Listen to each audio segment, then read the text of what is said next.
லிங்கம் வாஸ்து அன்பர்கள் அனைவருக்கும் வணக்கம். லிங்கம் வாஸ்து யூடியூப் சேனலில் நம்ம பல பதிவுகளை பார்த்துக்கிட்டே வரோம். இன்றைக்கி மேற்க பார்த்து வந்து ஒரு வரைபடங்க. 22.4 அடி அளவுங்க அகலம், நீளம் வந்து 27.4. ஓகே, இப்போ இதுக்கு வந்து மேற்க பார்த்ததுக்கு வந்து 5G நம்ம ஃபஸ்ட்டு பார்க்கணும், அப்புறம் 4C பார்ப்போம். 5Gங்கிறது நம்ம வந்து நார்த் ஈஸ்ட், இது வந்து ஈசான மூலை, அக்னி மூலைக்கு உண்டானது சுக்கிரன் சவுத் ஈஸ்ட்டு, கன்னி மூலைக்கு உண்டானது ராகு, நார்த் வெஸ்ட்டு வாயு மூலைக்கு உண்டானவர் சந்திரன். ஓகே, இது 5 இதுவும் பார்த்துட்டோம், 4 பார்த்துருக்குறோம். இதில் வந்து போர்வெல்லும் மழைநீர் சேகரிப்பு சம்பு இந்த 3 இந்த பக்கம் வரணும். Septic tank to provide in the north west corner, water tank to provide in the south west corner. கன்னிமூலைக்கு உண்டானவர் ராகு, கருங்கல்லுக்கு உண்டானவர் காற்று கிரகம். கன்னிமூலையில் அதனால தான் தண்ணி நிற்கணும், தண்ணி வந்து உயரமாக தூக்கி வைக்கணும், வெயிட்டாக இருக்கணும்னு சொல்லியிருக்காங்க. இப்போ வந்து 5G சொல்லிட்டேன். 4C 5 corner. கன்னிமூலையிலேருந்து பில்டிங் ஸ்டார்ட் பண்ணுவோம். So here to provide start the கன்னிமூலையில் நம்ம வந்து எப்போவுமே பில்டிங் ஸ்டார்ட் பண்ணணும். மேற்கு திசைக்கு உண்டானவர் சனி பகவானுங்க.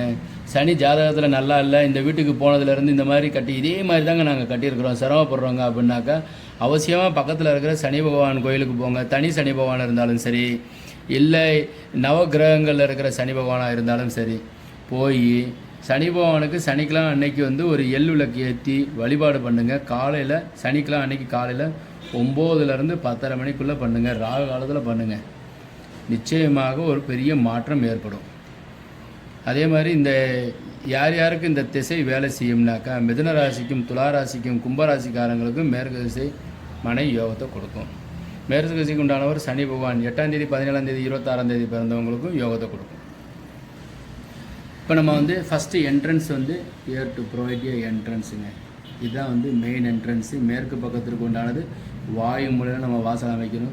நிறைய பேர் என்ன கேட்குறாங்கன்னாக்கா, சார் நீங்கள் என்ன சார் இந்த ஓரத்துலேயே கொடுக்குறீங்க, நடுவில் கொடுங்கன்னாக்கா, இந்த ஹாலனுடைய கன்னி மூலையில் வாசல் வந்துடுங்க, அமைக்காதீங்க.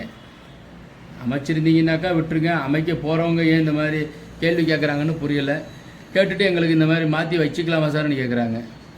வாஸ்துப்படி இந்த மூலையில் இருக்கிறது நல்லது. இந்த இடத்துல இருக்குதுன்னு வச்சுக்கோங்க, அப்போ இந்த ஹாலினுடைய கன்னி மூலை வந்துடும். என்ன சார் ஒவ்வொரு தடவையும் பார்க்கணுமா? பாருங்கள், ஒரு தடவை தான் வாழ்க்கையில் வீடு கட்ட போகிறீங்க, நல்லா இருக்கணும்னாக்கா இந்த மாதிரி நான் சொல்கிற மாதிரியே போடுங்க. So grill door, main door, door, window. So இப்போ வந்து வெராண்டா சைஸ் பார்த்தீங்கன்னாக்கா 10/6. இந்த இடத்துல மாடிப்படி கீழே வந்து வாய்ப்பு கிடைத்தால் டாய்லெட்டை போட்டுக்கங்க, இல்லைன்னா போடாதீங்க. ஹால் சைஸ் வந்து 10/10.5. அண்ட் தென் இது ஸ்டடி ரூம். பெரியவங்க வயசான அப்பா அம்மா இருந்தாங்கன்னாக்கா இந்த ஈசான மூலை ரூமாக கொடுங்க. அவங்க வந்து இங்கே இருந்தால் உங்களுக்கு ஆரோக்கியம் நல்லது. பெரியவங்க வயசானவங்க உங்கள் கூட இருக்கிறது ரொம்ப நல்லது. ஒரு சிலர் வந்து நாங்கள் வந்து வெளியூரில் வேலை பார்க்குறோம் சார்னு சொல்லிட்டு அப்பாவை வந்து எங்கேயாச்சும் கொண்டு போய் சேர்த்துடுறாங்க. இந்த மாதிரி நீங்கள் செஞ்சீங்கன்னா அவங்களுடைய மனக்குமுறல் கண்டிப்பாக உங்களை வந்து வேதனையை கொண்டு வந்து கொடுத்துரும். இன்றைக்கே கூட்டி வந்துடுங்க, இந்த ரூமை யூஸ் பண்ண சொல்லுங்கள். அவங்க நல்லா இருப்பாங்க, நீங்கள் நல்லா இருப்பீங்க. 10x10. This is toilet. 6/4. கன்னி மூலை பெட்ரூம் நீங்கள் யூஸ் பண்ணுங்கள். Master bedroom 10x11.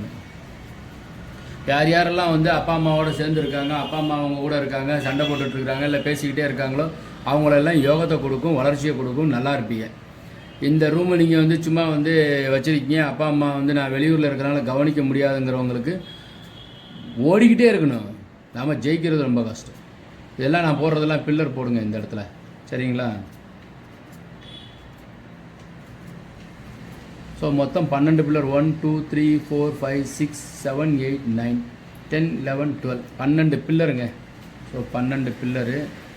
பில்லர் எல்லாமே வந்து உங்களுக்கு வந்து சைஸ் பார்த்தீங்கன்னாக்கா 4 12 போட்டால் போதுங்க. 4/12 mm, 6 mm, 6 inches centre to centre. நிறைய பேர் எனக்கு வந்து ஃபோட்டோ எடுத்து வாட்ஸ்அப் அனுப்புகிறாங்க, வாஸ்து தப்பாக கட்டிடுறாங்க, முன்னையும் ப்ரொசீட் பண்ணுறதுக்கு சிரமப்படுறாங்க, கஷ்டப்படுறாங்க. ஸோ அதற்குண்டான நிறைய கோயில்கள் சொல்லப்பட்டிருக்கு. அந்த ஜாதகத்தை அங்கே ஏரியாவில் நீங்கள் எந்த ஊரில் இருக்கீங்களோ அந்த ஜோதிடத்தை காமிச்சு என்ன திசை நடக்குதோ அதற்குண்டான கோயிலுக்கு போயிட்டு வாங்க. இப்போ மேற்கு திசை, சரிங்களா? மிதுன ராசி, துளாராசி, கும்பராசிக்காரங்களுக்கு இந்த திசையை வச்சு வீடு கட்டிக்கலாம். சனி வந்து ஆட்சி உச்சம் பெற்றிருந்தால் அந்த திசையை வச்சு வீடு கட்டுங்க. இப்போ சனி திசை தான் நடக்குதுன்னு வச்சுக்கோங்க. மேற்கு திசைக்கு சனி திசைக்கு வந்து திருநள்ளாறு, திருக்கொள்ளிக்காடு, இல்லை அவ்வளோ தூரம் நம்மளால் போயிட்டு வர முடியாது சார்னா உங்கள் ஊர்லேயே நீங்கள் எந்த ஊரில் இருக்கீங்களோ அந்த ஊர்லேயே வந்து தனி சனி பகவான் அல்லது நவகிரகங்களில் இருக்கிற சனி பகவானை வந்து அர்ச்சனை பண்ணுங்கள். உங்கள் பேரில் பண்ணுங்கள். எப்போவுமே நிறைய பேர் என்ன செய்வாங்கனாக்கா சுவாமி பேரில் பண்ணிடலாமா சார்னு கேட்பாங்க. இந்த மாதிரி பண்ணாதீங்க, உங்கள் பேர்லேயே பண்ணுங்கள். இது மொத்தமாக 22,27 பெருக்கணும்னா 600 சதுரடி 2000 ரூபா சதுரடி அடக்கமாகும். சாம்பர்கள் வச்சு கட்டுங்க. 2000 ரூபா மேனிக்கு நல்ல தரமான ஒரு மெட்டீரியல் வச்சு கட்டும்போது 12 lakhs செலவழியும். ரொம்ப எக்கானமியாக பண்ணுறோன்னு சொல்லிட்டு பழசை வச்சு நீங்கள் கட்டாதீங்க.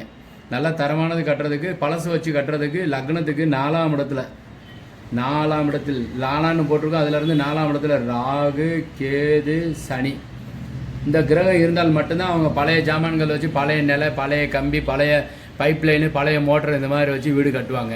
அதனால் நீங்கள் வந்து கட்டுறது வந்து புதுசாக வச்சு கட்டுறதா இருந்தாக்கா நீங்கள் வந்து அவசியமாக புதிய ஜாமான்கள் வச்சு வீடு கட்டுங்க. 600 சதுரடி கட்டுறதுக்கு 12 லட்சம், ஒரு 1/2 லட்சம் முன்ன பின்ன வரலாம், அல்லது 12.5 வரலாம். மேற்கு திசைக்கு வந்து இரும்பு தாங்க வந்து கதாநாயகன். அதாவது சனி பகவானுக்கு உண்டானவர் வந்து இரும்பு. முன் முகப்பில் வந்து லேசர் கட்டிங் டிசைன் பண்ணுறது, இல்லை முன்னாடி பைப்பு மாதிரி போட்டு இந்த பெர்கோலா டிசைன் பண்ணுறது. முன் முகப்பு அழகு கொஞ்சம் கூட்டுறதாக இருந்தால் லேசர் கட்டிங்கில் வந்து இப்போல்லாம் வந்து புதுசாக பண்ணுறாங்க. இந்த மாதிரி எள்ளு மாதிரி போட்டுக்குவாங்க. போட்டுட்டு வந்து இந்த மாதிரி வச்சு இதில் வந்து லேசர் கட்டிங் கொடுக்குறாங்க. ஸோ இந்த மாதிரி ஒரு டிசைன் பண்ணுறதுக்கு வந்து மேற்கு திசை இந்த முன்முகப்பில் செய்துக்கிறது நல்லது. அதுலேயும் முக்கியமாக வந்து கன்னிமூலை சார்ந்ததில் நீங்கள் இந்த மாதிரி நீங்கள் பண்ணிக்கலாம். கன்னிமூலை இழுத்த மாதிரியே ஆயிரும், கன்னிமூலை டிசைன் ஆயிரும். கன்னிமூலைக்கு உண்டானதில் வந்து இந்த இரும்பு சம்மந்தப்பட்டதை எக்ஸ்டெண்ட் பண்ணி வச்சுக்கிறது நல்லது. ஸோ அதனால் வந்து வாஸ்துப்படி இருக்கிற வீட்டில் தான் நம்ம வசித்தோம்னா வளமாக வாழ முடியும். இந்த அளவுப்படி நம்ம வந்து கட்டுங்க. D1 this is door. இது எல்லாமே கொடுத்துருக்குறேன். W எல்லாமே வந்து உங்களுக்கு வந்து W2 வென்டிலேட்டர் W இதெல்லாம் கொடுத்துருக்குறதெல்லாம் வந்து ஜன்னல்கள் எல்லாமே 3க்கு 4 தாங்க. So this is window. இது வந்து window W2 ventilator W. This is W. இந்த பிளான் சந்தேகங்கள் ஏதாவது இருந்தால் கமெண்ட் செக்ஷனில் கமெண்ட் போடுங்க. நிறைய பேர் போடுறாங்க. நீங்களும் உங்களுக்கு புதுசாக ஏதாவது டவுட்ஸ் இருந்தால் கேளுங்க. நிறைய பேர் வந்து பிளான் போடுறத வந்து என்ன சொல்கிறாங்கன்னாக்கா, சார் உங்கள் பிளான் ஃபுல்லாக முழுசாக நீங்கள் அந்த பேப்பரெல்லாம் கவர் பண்ணிடுறீங்க சார்ன்னு சொல்லிடுறாங்க. எல்லா விளக்கங்களும் நான் வந்து முழுசாக நான் வந்து கட்டுறது எல்லாமே உங்களுக்கு வந்து தெளிவாக புரிகிற மாதிரி நான் உங்களுக்கு சொல்கிறேன். ஏன்னா அடியனுக்கு கொஞ்சம் ஜாதகத்தில் வந்து ஈடுபாடு ப்ளஸ் ஜாதகத்துக்கும் வீட்டிற்கும் சம்பந்தம் உண்டு. ஒரு கண்ணு ஜாதகம்னா இன்னொன்று வந்து வாஸ்து, ரெண்டுமே சரியாக இருந்தால் தான் செயல்படும். உதாரணத்துக்கு மகர ராசிக்காரங்களுக்கு 7.5 நடந்துக்கிட்டே இருக்குது. வீடு சரியாக இருந்தால் 7.5 யோகத்தை பண்ணும். அதனால் ரெண்டுமே பார்த்து அதன்படி செயல்பட்டோம்னாக்கா வளமாக வாழ முடியும். வாஸ்துள்ள வீட்டில் வசிப்போம், வளமுடன் வாழ்வோம். மீண்டும் நாளை ஒரு நல்ல வரைபடத்துடன் சந்திக்கிறேன். நன்றி, வணக்கம்.